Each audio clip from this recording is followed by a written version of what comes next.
So 'n bietjie besig om die bakkie af te pak. Het 'n lekker naweek gehad. Soos wat julle kan sien. Kom ons kyk so 'n bietjie hoe lyk die tou. Ons het so drie karre uitgetrek met hom.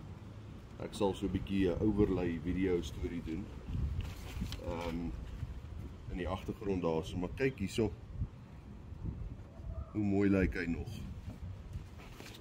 Ons het van die soft shackles ook gebruik. Kyk hierdie goeders wat so geprotect is. Daar's niks foute daar.